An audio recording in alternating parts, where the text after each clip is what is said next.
In the spring of 51 BCE, Cleopatra stood beside her father's deathbed in the royal palace of Alexandria, watching the man who had fought so desperately to keep his throne slip away into death. She was 18 years old, and she had been preparing for this moment her entire life. While other princesses of the Ptolemaic dynasty spent their days in idle luxury, Cleopatra had devoted herself to learning. She spoke 9 languages: Egyptian, Greek, Hebrew, Aramaic, Latin, and the tongues of the Ethiopians, Troglodytes, Medes, and Parthians. She had studied mathematics, philosophy, astronomy, and the art of governance with the scholars of the Great Library. She knew her dynasty's history, 300 years, of Greek rulers who had never bothered to learn the language of their Egyptian subjects. She would be different, but her father's will bound her to rule jointly with her younger brother Ptolemy XIII, a boy of merely 10 years. The true power behind her brother's throne was Pothinus, the eunuch, chief minister, along with the general Achilles and the rhetoric teacher Theodotus. These men had no intention of allowing a young woman, however brilliant, to wield true authority in Egypt. From the moment of her father's death, Cleopatra felt their resistance, like a physical force pushing against her every decision. For 3 years, she fought them. She insisted on having her image placed first on official coinage, ahead of her brothers. She issued decrees in her name alone, dropping Ptolemy XIII's name from official documents. She traveled up the Nile to Thebes to participate in the installation of a sacred Bacchus bull, presenting herself not as a Greek ruler but as a true Egyptian pharaoh, the daughter of Ra, the living incarnation of Isis. The Egyptian people, who had suffered under foreign rulers for centuries, began to whisper that perhaps this Ptolemy was different.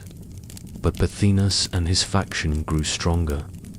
They poisoned the young king's mind against his sister, telling him she sought to reduce him to nothing, to steal his birthright.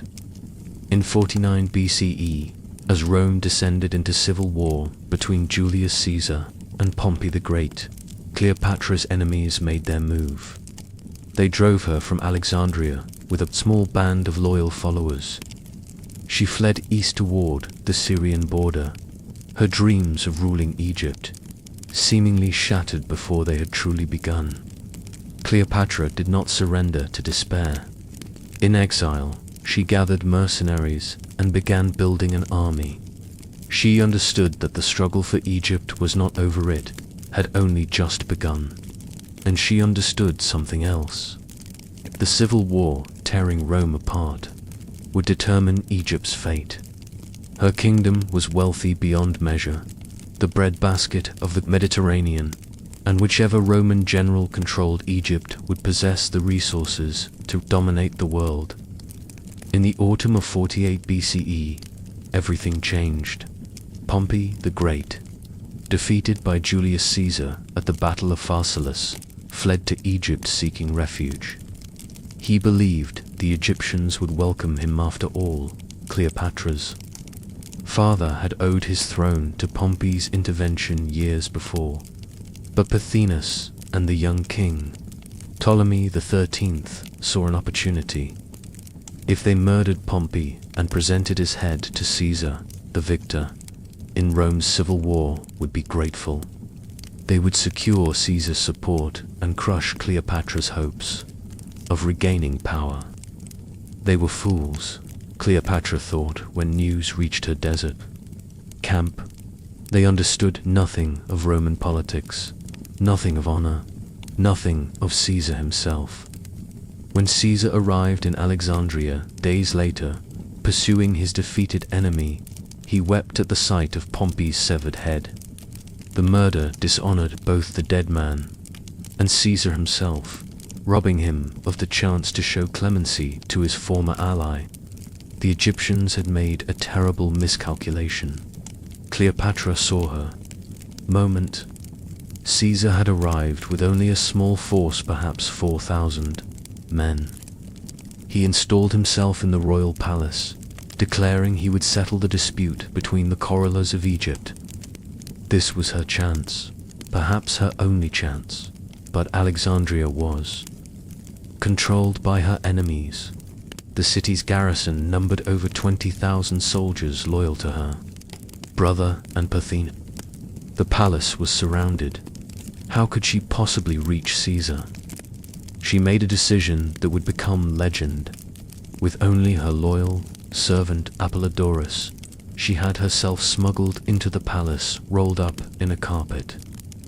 When Apollodorus unrolled it before Caesar in his private chambers, Cleopatra emerged not as a desperate exile begging for help, but as a queen demanding what was rightfully hers.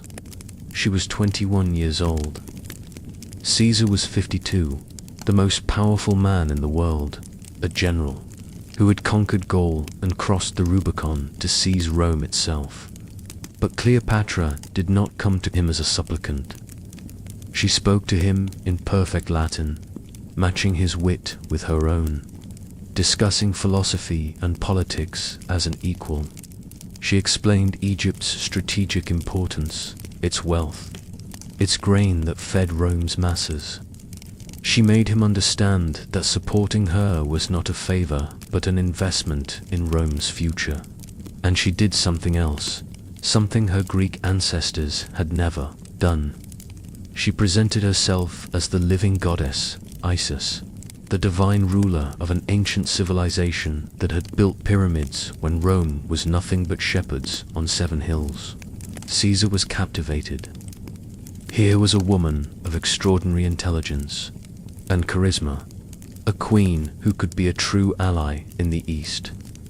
More than that, he was drawn to her in ways that transcended politics. That night, as the palace lay silent, Caesar made his choice. He would support Cleopatra's claim to the throne. When Ptolemy XIII discovered his sister in the palace the next morning, he tore off his crown and ran through the streets, crying betrayal. The people of Alexandria rose in fury. How dare this Roman dictate, their ruler? The royal army, commanded by Achilles, besieged the palace. Thus began the Alexandrian War, a bitter conflict that would last for months. Cleopatra remained beside Caesar throughout the siege. She advised him on Egyptian politics, helped him navigate the treacherous currents of Alexandrian society, and shared his bed. When Caesar's reinforcements arrived in early 47 BCE, they crushed the Egyptian army. Young Ptolemy XIII drowned in the Nile, weighed down by his golden armor as he tried to flee. Parthenius was executed. Achilles was killed in battle. Cleopatra had won. Caesar declared her ruler of Egypt, with her youngest brother, Ptolemy XIV, a boy of 12, her nominal co-regent. But everyone understood the reality. Cleopatra ruled alone, and she ruled with the backing of Rome's master. That spring, Cleopatra and Caesar sailed up the Nile on her magnificent royal barge, accompanied by 400 ships. It was a public display of their alliance, a honeymoon cruise that was also a statement of power. Caesar, who had conquered Gaul and defeated Pompey, marveled at Egypt's ancient wonders. Cleopatra showed him temples built 3,000 years before. Rome existed, monuments to pharaohs who had ruled when his ancestors were living in mud huts. She wanted him to understand Egypt was not some minor kingdom to be absorbed into Rome. It was a civilization far older, and in many ways far greater. During this journey, Cleopatra discovered she was pregnant. The child would be born that summer a son she named Ptolemy XV, Philopator Philometor Caesar, but whom everyone called Caesarion, Little Caesar. The boy was a living bridge between Rome and Egypt, between West and East. between the future and the ancient past. But Caesar could not stay. Rome called him back, and he left Egypt in summer of 47 BCE to deal with rebellions in Asia Minor and Africa. Cleopatra ruled Egypt alone, implementing reforms, strengthening the economy, and presenting herself to her subjects as both a Greek Ptolemy and an Egyptian pharaoh. She wore both crowns with equal authority. She visited temples and sponsored religious festivals. She brought stability after years of chaos. In 46 BCE, Caesar invited her to Rome. Cleopatra came in magnificent splendor, bringing Caesarion and establishing herself in Caesar's villa across the Tiber. It was an unprecedented situation. Here was a foreign queen living openly as the mistress of Rome's dictator, and she brought with her all the exotic glamour of the East. Romans were scandalized and fascinated in equal measure. Caesar commissioned a golden statue of her as Venus Genetrix to be placed in the temple of Venusan. Extraordinary honor that implied she was semi-divine.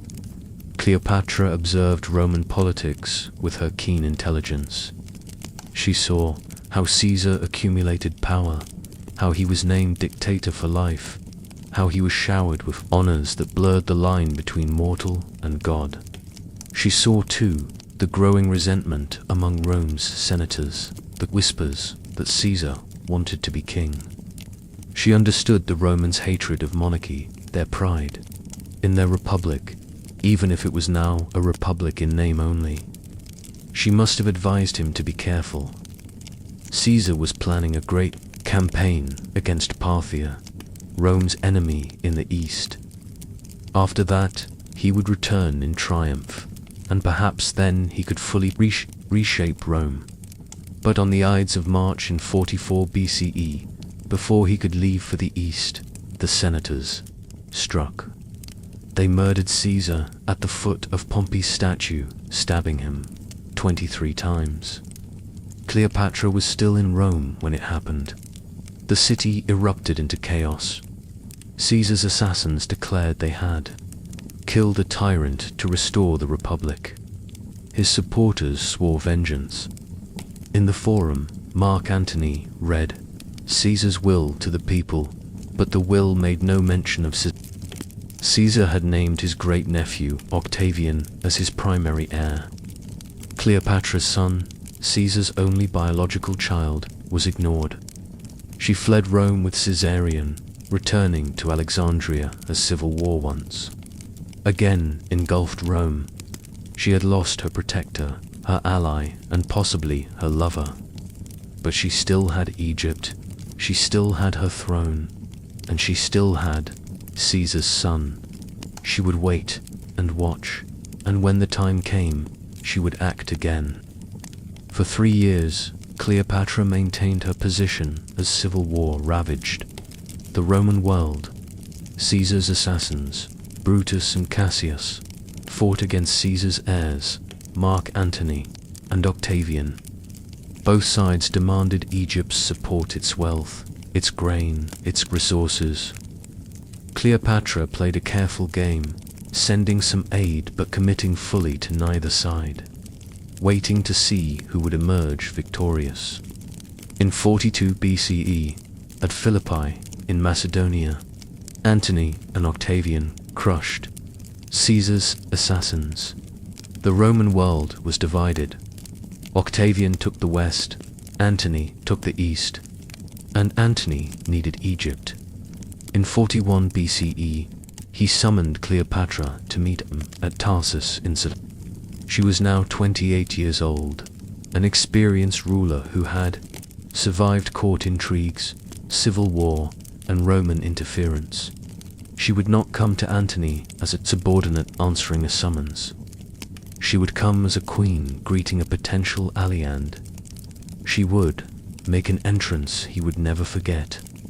She sailed up the river Cydnus on a barge with gilded stern and purple sails. Silver oars beat in rhythm to flutes and harps. She reclined under a golden canopy, dressed as the goddess Aphrodite, attended by handmaidens, dressed as Nereids and Graces. The scent of perfumes drifted from the ship. It was theatre, spectacle, power, a demonstration that Egypt's queen was no minor client but a figure of legendary magnificence.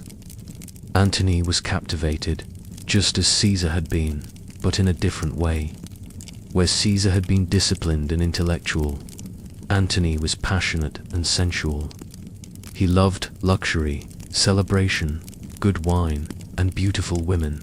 He'd styled himself as the new Dionysus, god of wine and revelry. Cleopatra presented herself as the new Isis, and together they formed an alliance that was political, romantic, and mythological all at once. She invited him to Alexandria, and there they lived in splendid excess. They formed a society called the Inimitable Livers, devoted to feasting and pleasure. But beneath the revelry was serious politics. Antony needed Egypt's wealth to fund his planned invasion of Parthia, to avenge the defeats Rome had suffered in the east. Cleopatra needed Antony's protection and support. More than that, she needed him to recognize Caesarion as Caesar's legitimate son and heir. In 40 BCE, Cleopatra gave birth to twins, Leosonda, Helios, and Cleopatra, Selene, named for the sun and moon. 3 years later, she bore Antony another son, Ptolemy Philadelphus. These children represented her future, a dynasty that would unite East and West. But Antony's relationship with Octavian deteriorated steadily. Antony was still officially married to Octavian's sister, Octavia, yet he lived openly with Cleopatra as his wife. In 37 BCE, he formally married Cleopatra in an Egyptian ceremony, though the marriage had no standing under Roman law. More provocatively, in 34 BCE, after a successful campaign in Armenia, Antony held a magnificent ceremony in Alexandria called the Donations of Alexandria. There, seated on golden thrones, Antony and Cleopatra distributed territories. Caesarion was proclaimed King of Kings, Egypt's co-ruler with his mother. Alexander Helios received Armenia, Media, and Parthia to be conquered. Cleopatra, Selene, received Cyrenaica and Libya. Ptolemy Philadelphus received Syria and Cilicia. Cleopatra herself was proclaimed Queen of Kings, ruler of Egypt and Cyprus. It was a direct challenge to Octavian and Rome. Antony was giving away Roman conquests and eastern territories to a foreign queen and her children. He was elevating Caesarion, positioning him as Caesar's true heir over Octavian. He was creating an Eastern empire centered on Alexandria that could rival Rome itself. Cleopatra saw it as the fulfillment of her life's vision, an empire that honored both Greek and Egyptian traditions, that united the Mediterranean world without forcing it into Rome's narrow mold, an empire where her children would rule after her. She imagined Alexandria, not Rome, as the center of civilization, the great library as the world's intellectual heart, Egyptian grain, feeding not Roman masters, but a partnership of equals. But Octavian saw it as treason. He launched a propaganda campaign against Antony and Cleopatra, portraying Antony as bewitched by a foreign seductress, as a Roman who had betrayed his homeland for exotic pleasures. He painted Cleopatra as a scheming Oriental queen who sought to make Rome bow to Egypt, who would move the capital to Alexandria, who would enslave Romans too. Eastern despotism. In 32 BCE, Octavian declared war not on Antony, which would have been civil war, but on Cleopatra alone. It was a foreign war, a war to save Rome from an Eastern threat. Antony, standing by Cleopatra, became a traitor in Roman eyes. They prepared for the final confrontation. Antony and Cleopatra assembled a massive fleet and army. They had 500 warships and 70,000 infantry. They established their base at Actium on the western coast of Greece. Octavian brought his forces, led by his brilliant general Agrippa, on September 2nd, 31 BCE. The naval Battle of Actium began. It should have been close. The forces were roughly matched. But Antony's fleet was undermanned and supplies were running short, due to Agrippa's effective blockade. As the battle turned against them, Cleopatra made a decision. She broke through the enemy lines with her squadron of 60 Egyptian ships and fled south toward Egypt. Antony, seeing her go, abandoned his fleet and followed her. It was a disaster. His fleet surrendered. His army surrendered. In a single afternoon, everything was lost. Antony and Cleopatra had fled together, but they had lost the world. They returned to Alexandria, knowing Octavian would come for them.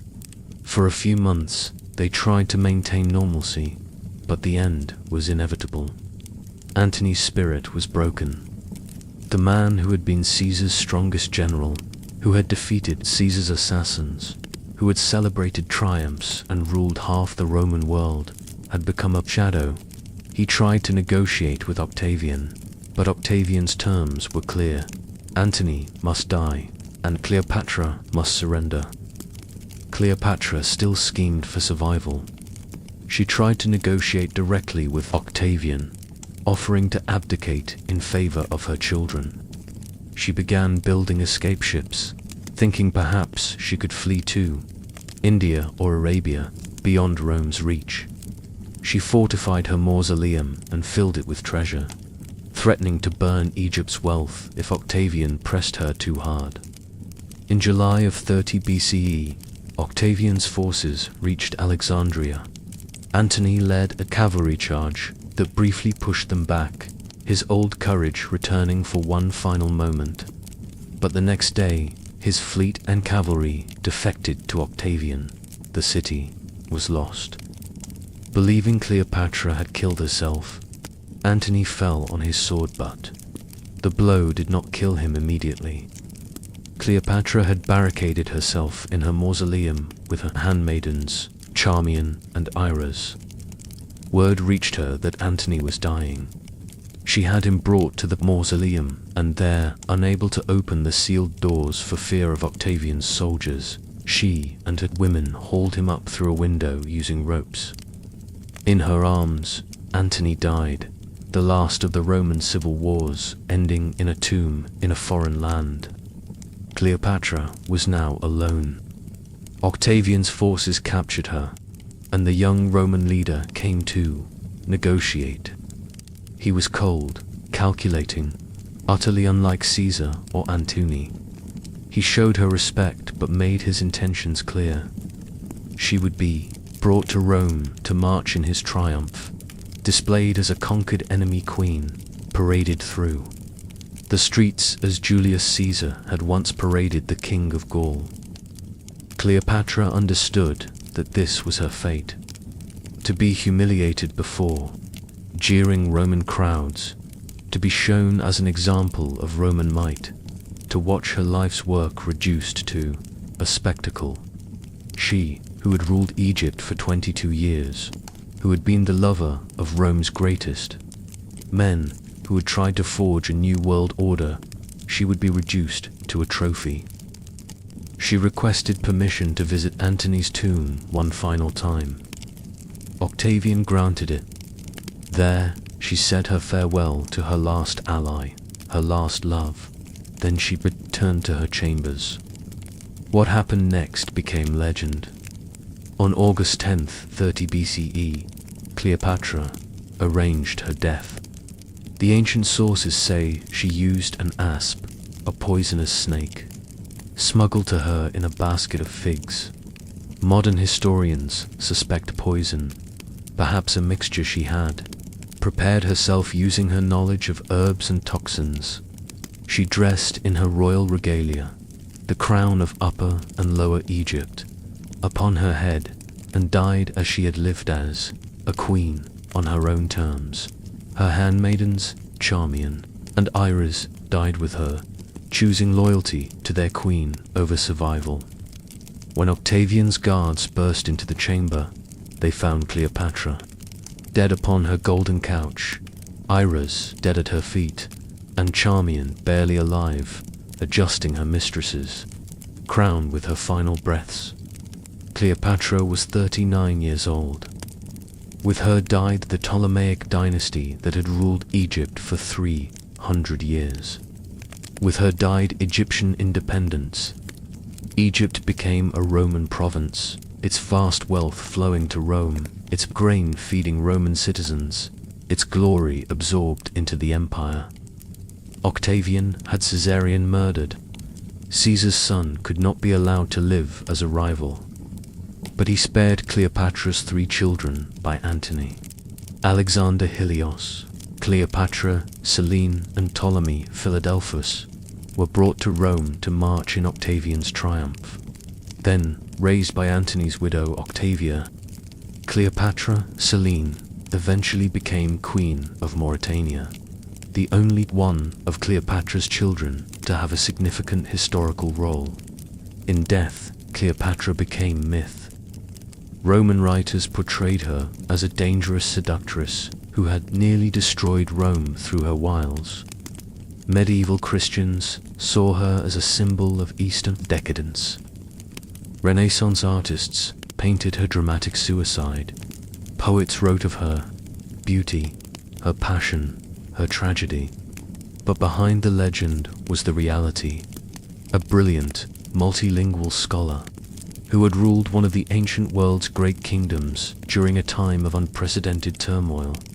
She played the most dangerous game in history, the game of Roman power politics, with courage and intelligence. She had seen Rome's civil wars as an opportunity to preserve Egyptian independence and create a new world order centered on Alexandria rather than Rome. She had almost succeeded. She was the last pharaoh of Egypt, the last of the Ptolemies, the last ruler of an independent Egypt until the 20th century. She had lived on her own terms, had loved passionately, had fought brilliantly, and had chosen her own death rather than submit to humiliation. In the end, she remained what she had always been, not a seductress or a victim, but a queen. In the 14th century BCE, during Egypt's 18th dynasty, a boy was born who would become one of history's most famous pharaohs.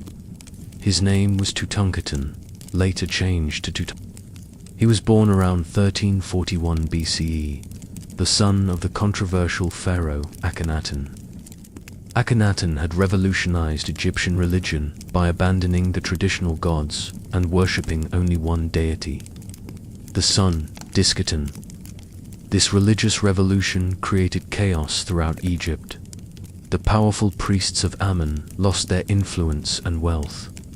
The traditional temples were closed or destroyed. Egypt's political stability crumbled as the pharaoh focused on religious reform rather than governance. Tutankhamun grew up in this turbulent world at Akhetaten, the new capital city his father had built.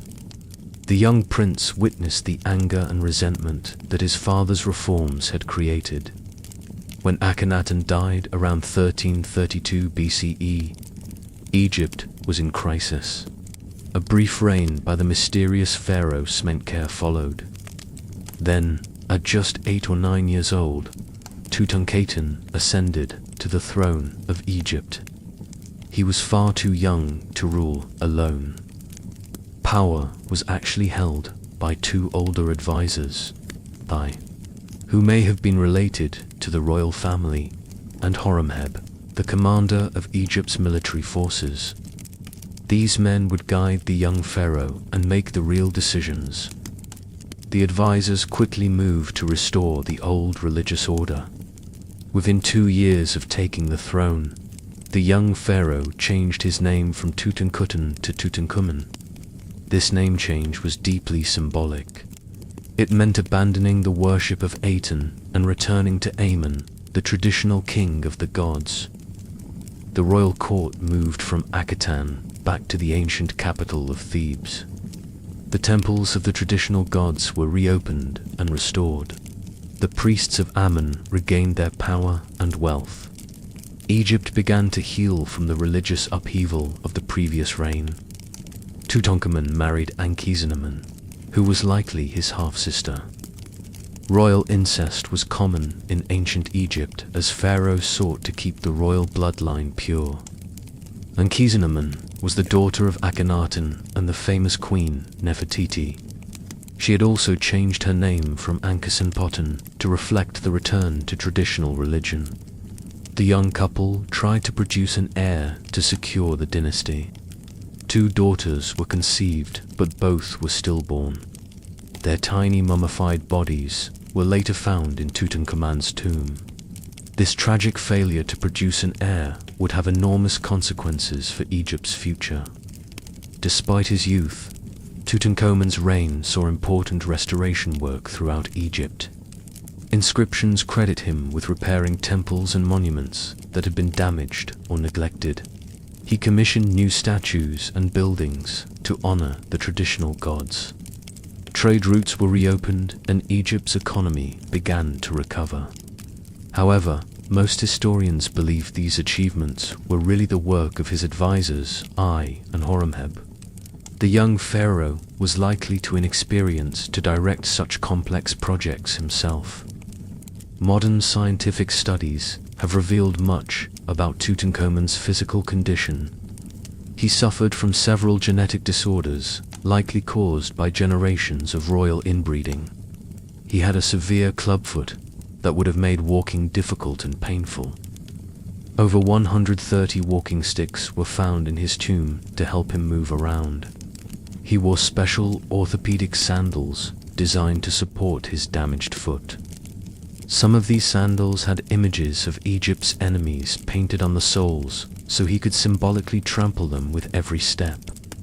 He also suffered from a bone disease called Kola disease that affected his feet. His spine showed signs of scoliosis or curvature. He had a slight cleft palate and his upper front teeth protruded significantly. He likely had a somewhat fragile constitution due to his various health problems. In the 9th year of his reign, around 1323 BCE, Tutankhamun died suddenly. He was only 18 or 19 years old. The exact cause of his death has been debated for decades. Early theories suggested he was murdered, perhaps struck on the head by political rivals. Some pointed to a hole in his skull as evidence of a fatal blow. However, modern CT scans have shown this hole was created during the mummification process. Another theory proposed that he died in a chariot accident. His mummy shows a pattern of crushing injuries, including damage to his chest and the complete absence of his sternum. However, these injuries may also have occurred during mummification or when early archaeologists roughly handled the body. The most widely accepted theory today involves disease and injury. DNA analysis revealed that Tutankhamun suffered from malaria. His mummy showed evidence of multiple malaria infections. He also had a broken leg shortly before his death. The fracture showed no signs of healing, suggesting it happened very close to when he died.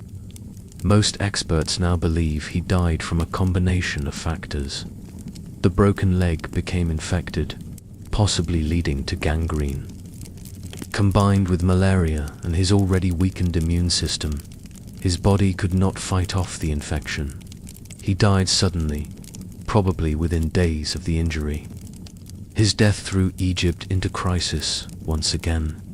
He had no heir to continue the dynasty. Evidence suggests that his widow Ankhesenamun desperately sought help.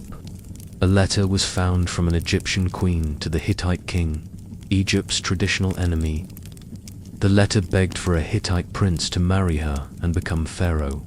This was an extraordinary request, showing her desperate situation. The Hittite king sent his son, but the prince was murdered before reaching Egypt. Soon after, Tutankhamun was forced to marry the elderly advisor. I became pharaoh and ruled for 4 years. After his death, Horemheb seized power and ruled for nearly 3 decades. Both I and Horemheb worked to erase all memory of the Amarna period. The names of Akhenaten, Tutankhamun, and the other Amarna pharaohs were removed from monuments and king lists. They were referred to only as the enemy or that criminal. Egypt's official history skipped directly from Amenhotep III to Horemheb. Tutankhamun was deliberately forgotten by his own people.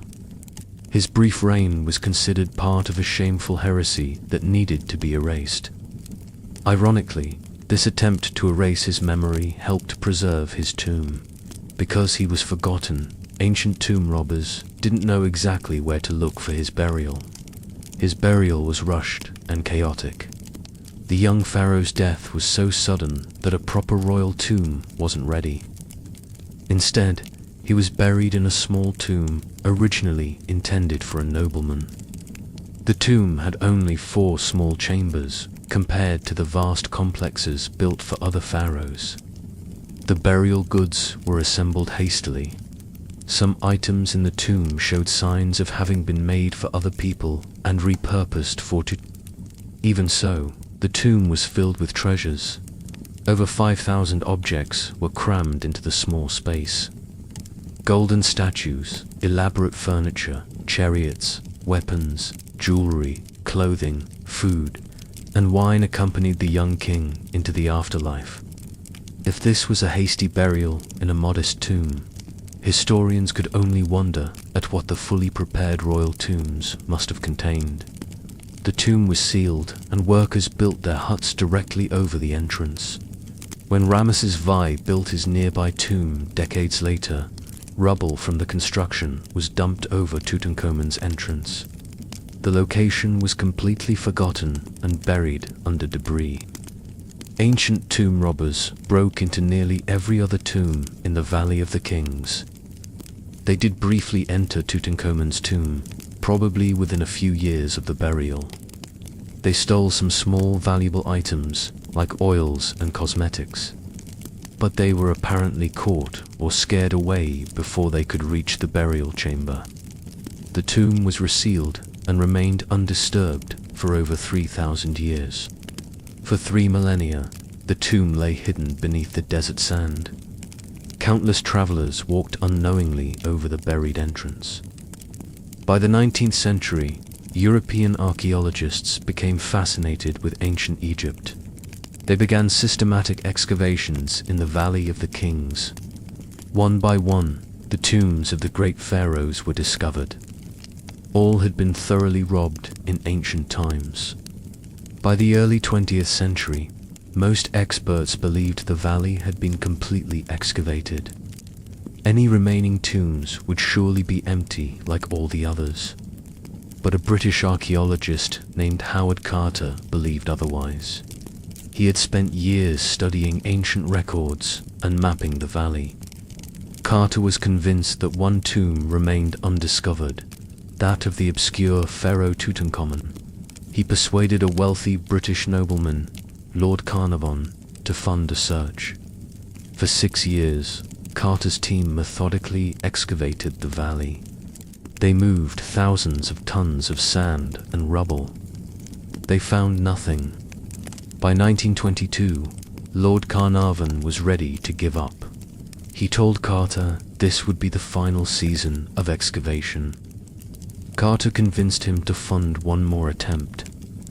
Carter decided to excavate beneath some ancient workers, huts near the tomb of Ramesses VI. It was the last unexplored area in his search grid.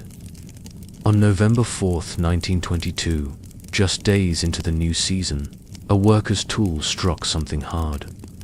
It was a stone step cut into the bedrock. Carter's team carefully cleared away the sand and revealed more steps leading down into the rock. At the bottom of the stairway, they found a sealed doorway.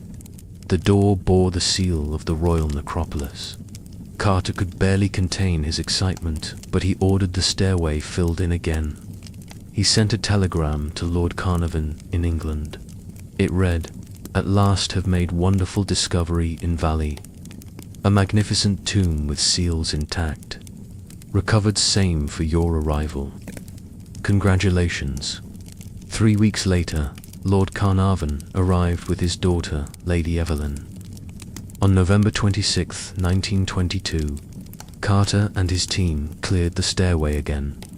They examined the doorway more carefully and found seal impressions bearing the name Tutankhamun. Carter's hunch had been correct. They had found the tomb of the forgotten pharaoh. They broke through the sealed doorway and found a corridor filled with rubble. After clearing this passage, they reached a second sealed door. Carter made a small hole in the upper left corner. With trembling hands, he held up a candle to peer through. Lord Carnarvon stood behind him in the darkness, asking anxiously if he could see anything. Carter later wrote that at first he was struck dumb with amazement. Then he replied with the now famous words, "Yes, wonderful things." The light of Carter's candle revealed an incredible sight. The chamber beyond was filled with objects. Golden statues gleamed in the candlelight. Elaborate furniture was stacked everywhere. 3 golden couches, shaped like fantastical animals, dominated the room. Chariots were disassembled and stacked against the walls. Boxes and chests were piled high, their contents unknown. Carter had discovered what he immediately recognized as the most significant archaeological find in Egyptian history. The next day, they officially entered what would be called the antechamber. 3 more chambers were eventually discovered. The annex held additional storage. The treasury contained the canopic shrine protecting Tutankhamun's mummified organs, and most importantly, the burial chamber held the pharaoh's body. The entrance to the burial chamber was guarded by 2 life-size statues of the king. Inside, they found a series of nested shrines covered in gold. It took them weeks to carefully dismantle these shrines. Each had to be documented and preserved. Finally, they reached a magnificent stone sarcophagus. Inside were 3 nested coffins, each more elaborate than the last. The innermost coffin was made of solid gold, weighing 110 kilograms, and inside that lay the mummy of Tutankhamun, his face covered by the now iconic golden death mask. The mask weighed 10 kilograms of solid gold, inlaid with lapis lazuli, obsidian, and colored glass. It showed the young king as Osiris, god of the afterlife. The discovery created a worldwide sensation. Newspapers across the globe ran front-page stories about the boy king's tomb. Tutmania swept through popular culture. Fashion designers created Egyptian-inspired clothing. Architecture adopted Egyptian motifs. Hollywood made Egyptian-themed movies. The discovery came at a perfect moment to capture public imagination. The world was recovering from World War I and hungry for something beautiful and romantic. The tomb seemed to offer a glimpse into a lost world of splendor. However, the excavation also sparked controversy. Egyptian nationalists argued that their country's treasures should remain in Egypt. Tensions grew between Carter's team and the Egyptian government.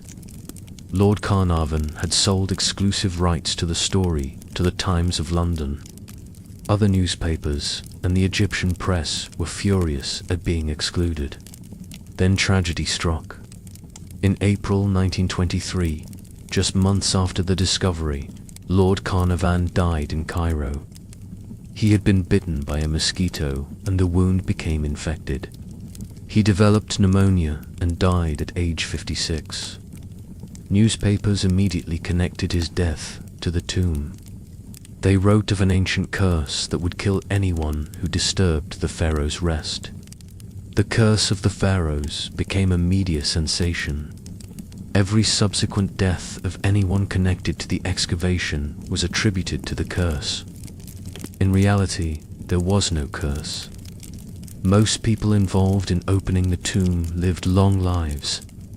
Carter himself died in 1939 at age 64, having spent 17 years carefully excavating and cataloguing the tomb's contents. The curse was pure invention by sensationalist journalists. The excavation of the tomb took 10 years. Every object had to be carefully documented, photographed, preserved, and removed. Carter's meticulous work set new standards for archaeological practice. Over 5,000 objects were eventually catalogued from the tomb. These included furniture, chariots, weapons, jewelry, clothing, games, musical instruments, food, wine, and countless other items. Each piece provided insights into ancient Egyptian life and beliefs. Most of the treasures remain in Egypt at the Egyptian Museum in Cairo. They are among the museum's most popular exhibits. The Golden Mask has become one of the most recognizable artifacts in the world. Plans are underway to move the collection to the new Grand Egyptian Museum. Tutankhamun's mummy remained in his tomb in the Valley of the Kings. In 2007, it was removed from the coffin and placed in a climate-controlled case. Visitors can now see the actual mummy of the Boy King. Modern technology continues to reveal new information about Tutankhamun. DNA analysis in 2010 identified his parents as Akhenaten and a sister of Akhenaten. CT scans have mapped his entire skeleton and revealed his various health problems. Scientists have even reconstructed what he looked like in life. These studies show a young man with a narrow face, prominent teeth, and a somewhat delicate build. Recent research using ground-penetrating radar has suggested there may be hidden chambers behind the walls of Tutankhamun's tomb. Some archaeologists believe these might contain the tomb of Queen Nefertiti. However, further investigations have been inconclusive. The mystery remains unsolved for now. Tutankhamun's significance lies not in what he accomplished during his life, but in what his death and burial have taught us. He was a minor pharaoh who ruled briefly during a troubled time. He made no great conquests and built no mighty monuments. His name was deliberately erased from history by his successors. Yet his intact tomb has provided more information about ancient Egyptian royal life than any other discovery. If this was a modest burial assembled in haste, it suggests the unimaginable splendor of the great pharaohs' tombs before they were robbed. The treasures demonstrate the incredible skill of ancient Egyptian artisans. The Golden Mask alone represents thousands of hours of expert craftsmanship.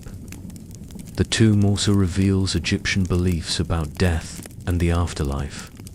Every object was carefully chosen to help the pharaoh in his journey to the next world. Food and wine would sustain him.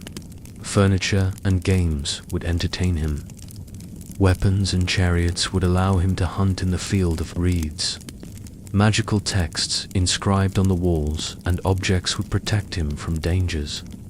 A century after its discovery, Tutankhamun's tomb continues to fascinate the world. Exhibitions of his treasures draw millions of visitors. Books, documentaries, and films continue to tell his story. The Golden Mask remains one of the most iconic images of ancient Egypt. The boy king who died young and was deliberately forgotten has achieved a kind of immortality.